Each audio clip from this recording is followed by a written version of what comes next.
Next at 7, a Good Friday special. A Grand Rapids man slips into a coma after tumbling 25 feet. But an unthinkable twist in the story is baffling doctors. Faith in the Fall starts in 1 minute. He fell 25 feet. Dude, Seth, are you all right? Landing on his head, and doctors feared the worst. And they're saying, I'm so sorry. But what happened next is unexplainable. Somebody up there make all the decisions, do everything for us. This is a special presentation from 24-Hour News 8, Faith in the Fall. Good evening, everyone. I'm Marley Gintert. Today, we near the close of Holy Week, when more than 1 billion Christians around the world remember the crucifixion of Jesus on this Good Friday. Sunday is the pinnacle of Christianity. Easter, when the Bible says the stone was rolled away from the tomb, and out of the shadows was born an eternity of faith for believers. It's at this time that we bring you a very special and incredible story of a West Michigan man, his family, friends, and strangers brought together by tragedy, remarkable faith, and they say divine miracle. Here's Casey Jones. Marley, the idea of faith is believing in something that you may never see. But what if that belief gave you a window to see that faith firsthand? Only to find out that sight is such a small part of it, that perhaps it's not seeing is believing, but rather feeling. This young man, his family, friends, and complete strangers found themselves twisted in prayer, hope, and faith. Faith made stronger in the fall. The essence of the meaning of prayer is conscious contact with God. Think a stream of light between God and me, moving back and forth, its energy, you know. From the hole, there was this light that came down, just from the debris and the dust. You could see there's just light that shined right on him. It gave us a little bit of hope. It gave me a little bit of hope. Without hope, there is no future. Hope is that light in any darkness. This dude literally jumped up there and is down. Seth definitely was the more adventurous type. Dude, Seth, are you all right? Don't you tell me that it wasn't meant to be. I'm just out filming and skating around. Call it destiny. I remember we were both home. It's like one of the warmest days. It's been in a while. And he left the house and very excited because they were going to go shoot this video. We just jumped on this. There was a block sitting right here, and we just jumped on the roof and then crawled up. About 7 o'clock, I heard just a frantic knock on the door. Went along top and got on the 3rd story. And just quickly in your mind, you go through everybody's home. And a big crash. And Seth is gone, but he took his car, so he has his keys. Seth was in here. So that's when we were trying to get in there. And then I opened the door, and it was the police officer. We couldn't see him, so we ended up having to bust a window over there. And it just felt like the movies, you know, like you just knew instantly that something wasn't right. Jumped the roof, literally fell 14 feet. And the first thing she said was Seth Alfaro had a bad accident. Seth was born breech, what do they call it? Franklin. Franklin, so his that butt means first. his butt first. And so we said, that's Seth, you know? So we should have known right then and there what we were in for. If anything, before Seth was even born, the Alfaros knew faith. They knew it was gold, tested by fire. We were married in December of 1988, so that's 28 years. And we had our first son 10 months later, which was 1 month too long for me. By the time they'd shaped their healthy family of 7, Chris and Chris had lost 4 babies, a stillborn, and 3 others to a genetic kidney disease, none living more than 3 days. Always our faith. That was always our foundation. But even Golden Faith couldn't prepare the tested couple for their second son, Seth Thomas. We learned a lesson in humility when Seth was born, because Michael and Andrea were always just really, really well behaved, and I thought I was a really good mother. And I would kind of look at those other mothers in the store with their screaming kids and, you know, be a little judgmental in my own mind. And then Seth was born. He used to take naps in the afternoon. He was the one that'd go to bed really nice and then wake up just like it's like a demon child. You dreaded when he was dreaded going when he was to going to wake up. Neither realizing that years later, that would be all they'd want. And Seth's always been like, you know, the big go-getter. He's been the black sheep of 7. Thought that gets a nostalgic laugh from the siblings. Seth is the wild card. Yeah, probably more than the others. Goofball, the one who always has to be doing something. He fits in a weird, perfect way. Life is exciting, and if you're not having a good time, then what the heck are you doing? That's Seth. Seth's zest for life was clear through his music. A musician who craved the spotlight and dreamt of celebrity. It was that passion, not just the word, but a way of life, tattooed on his arm, that brought him downtown on a Monday night, February 13th. The sun was setting over there, and we kind of wanted to see the sunset. It was a regular Monday night for a group of 20-somethings. They'd just finished shooting this video. That wild card wanted a wild view of his city before darkness would overtake it all. Doesn't mean we shouldn't try. Then Seth was like, I want to get on the roof. You were on the corner here? Yeah, so we went, jumped this here, climbed this roof, and then we climbed this pole up to this roof up here. And that's when me and Seth were up there. That's probably, I don't know, 25 feet, close to that. It was only 8 feet from one roof to the other. The sun had set. It was time for the go-getter to get going. It's such a far fall, too. It's so far up there. I don't think he stopped, right? The roof, it just gave completely, and it didn't stop him at all, did it? Yep. He poked right through it.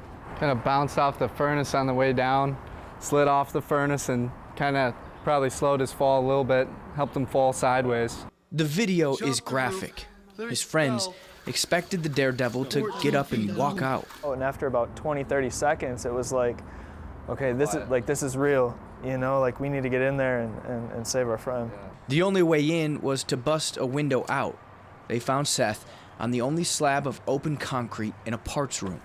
Sharp, rusty metal inches from him on either side. He was completely unconscious, you know, making, you know, some definitely terrifying sounds. I called 911. They told us to do compressions on him. I was doing that. He was kind of snoring. He was like making kind of a snoring noise. And we told the lady on the phone, and she was like, that means he's not breathing, you need to do chest compressions. No one should ever be able to see their friend the way we saw Seth that night. Right. You know, bleeding out, and it was not a pretty sight. Coming up, a race to save a 21-year-old's life. They did a CAT scan of the brain, and there was bleeding in the brain. You know, and then he asked us, do you have any questions? And I said, could he die from this? And he said, yes, he could. Welcome back. Seth Alfaro was any 21-year-old man, curious of the world, pushing its limits. Ultimately, it was that curiosity that led him into the back of a speeding ambulance headed for Spectrum's ER. Friends left to sift through dust, flickering in the light of a hole left behind. Parents, by police escort, rushed to the hospital, all while a young man prepared for the journey of his life as he inched closer to death. It was a journey he would not take alone.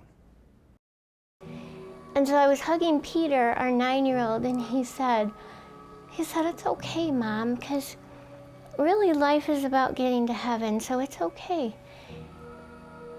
And my first thought was, I knew he was right, but my first thought was, then just take me right now, God, because I can't do it anymore. It's too painful. I can't, I'm done. It hurts too much.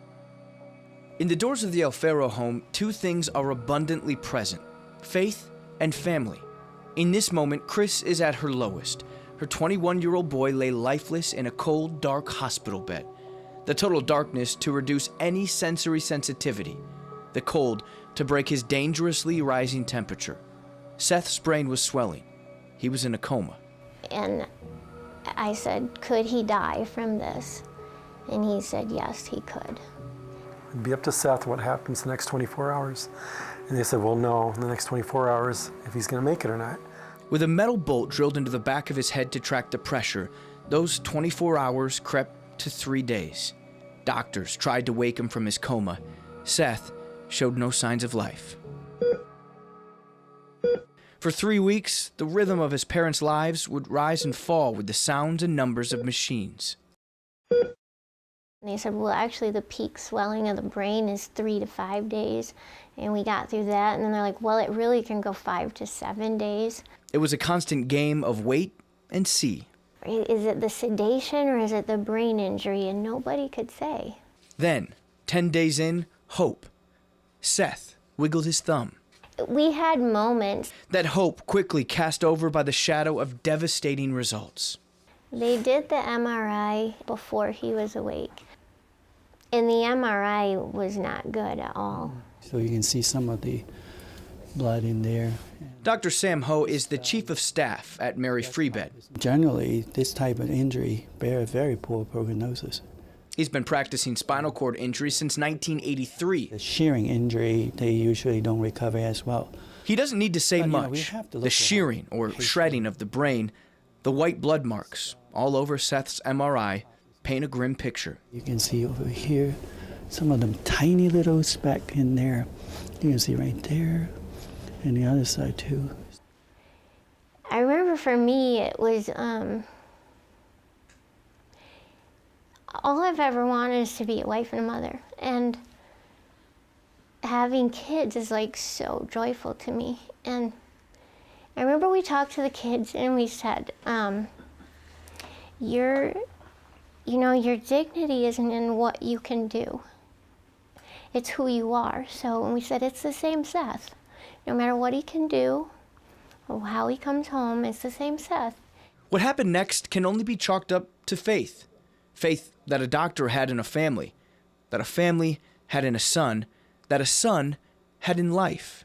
I always believed that my patient and I cross paths. There's a reason. Dr. Ho took a chance. Based on a conversation with Seth's dad, he moved Seth from Spectrum to Mary Free Bed. And sometimes the outcome surprise you. Somebody up there make all the decision, do everything for us. He can't say why specifically he took what looked like a hopeless case. One of my peers asked me, like, why did you take him? He calls it a gut instinct. Others might call it faith. Faith is everything, isn't it? I mean, faith is everything. I mean, you cross the street here on Fulton and you believe that the car who is coming and slowing down sees the red light and won't go through. You don't know that, but you have to act on faith that they will. It's woven into the mundane, according to St. Thomas pastor Jim Chelich. For him, it's the fabric of life. It's the opening of our minds and our hearts to a possibility and a receiving it. You know, many people think it's this long, tiresome intellectual exercise of thinking through whether propositions are accurate or inaccurate, right or wrong, and it's not. The object of faith is presence and person, you know, and Christian faith is the kind of center of that objective is Christ as a presence, you know, and a power there at every moment. The O'Farrells found their faith stretching in God, in their son, and now in Dr. Ho. Somebody up there, they do all the work. And that's, you know, this type of injury based on MRI, outcome is bad. But it tells you, you can't always based on that. Patients have tremendous ability to heal. You give them a chance, they will heal. The healing for Seth didn't come right away. For 3 weeks, he hung on a thread of life. His parents, typically private, turned to Aunt Kathy. They needed her to rally the prayer warriors. You know, if we don't put it out there, how are people going to know what to pray for or even pray for him? From day 3, Kathy turned to Facebook. One post after another. Details of the struggles. Day 6, he had pneumonia. The devastation following the MRI. Seth's little steps. He was off oxygen. The O'Farrells started to notice a trend. They'd share a need for a prayer, and that hurdle would be jumped. What happened with Facebook is a miracle of itself. And a miracle and a testament of the love of people. A lot of people for someone they didn't even know. People who didn't even know us didn't know Seth. People from Spain, from Italy, from New Zealand. The Alferos were surrounded in love, wrapped in prayer when they needed its comfort. I was having a really difficult time at that point saying, okay, Lord, your will, your way, your time. I couldn't figure out what he was doing or why it was going this way. And this woman had this vision of all these people praying in Seth's hospital room.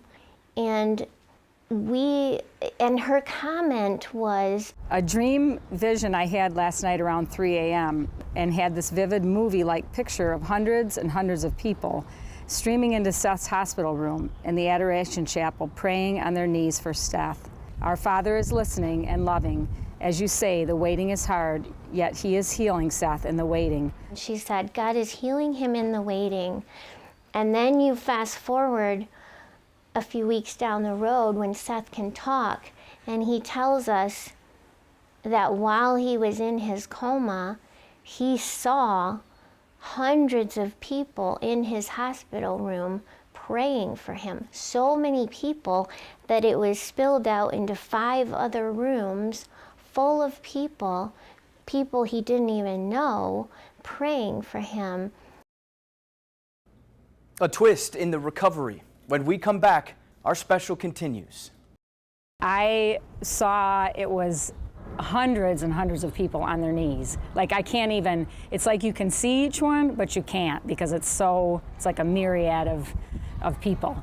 And for the first time. But I saw everyone who was praying for me. Not like their faces specifically, but like the crowds of people praying for me. Welcome back. Seth Alfero was alive, but the journey ahead of him was a slate of uncertainty. Doctors feared that he may be severely impaired for the remainder of his life. But from the moment Seth opened his eyes from complete darkness, the people around him knew he had done more than just wake up. He had come back from the depths of our world with a new purpose and a renewed faith in the fall, and he had quite the story to tell. He gave him 4 blocks with his letters of his name and said, can you put those in order to spell your name? And he batted them around the table like he didn't know what it even meant. A heart-wrenching feeling as that shadow lurked over the hope. But 2 days later in speech, he took the pen and he was writing full adult sentences. And one of the first things he wrote was, my God is good. And this is a 21-year-old kid who was out skateboarding and woke up in a hospital unable to walk, talk, eat, swallow, and he's writing, my God is good. From that point on, he was frantic to try to tell us something, but he couldn't talk. His vocal cords were too weak, and his inability to communicate grew his frustration. So the Alferos turned to Kathy. She again turned to Facebook.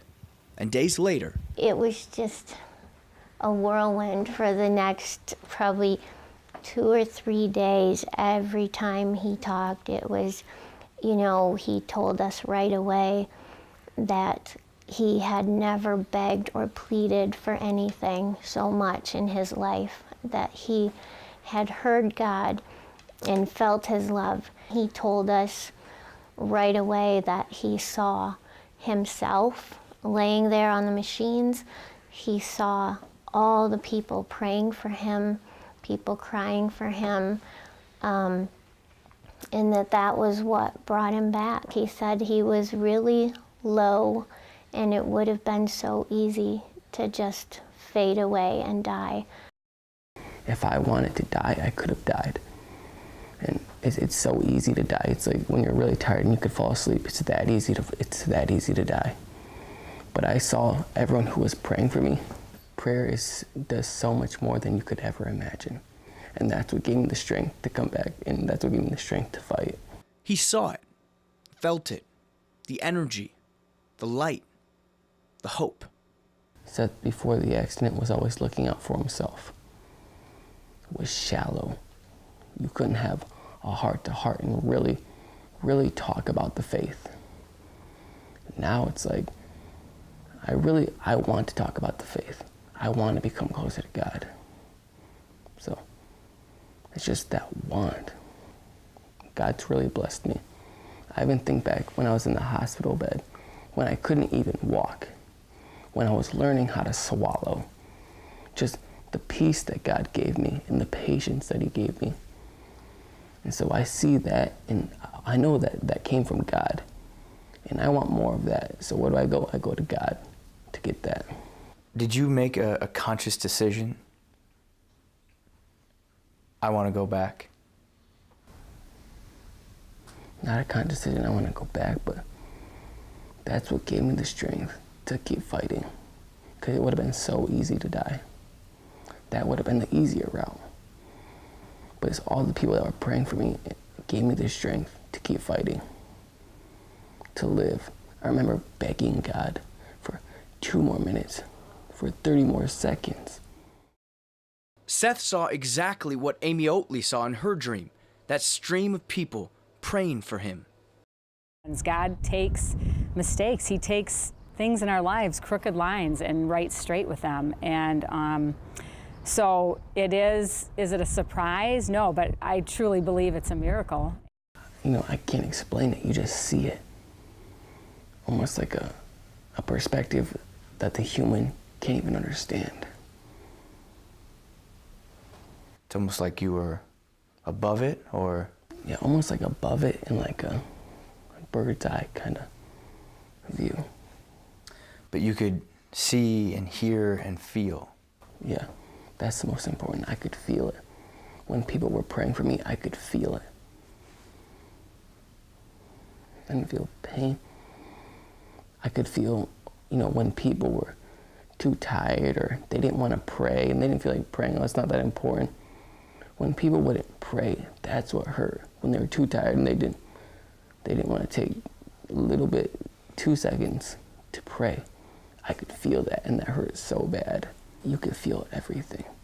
It's like, it's more of like it's less of the words and just more like a feeling. Like you could feel it, like really feel it. Everything. The love, God's love is amazing.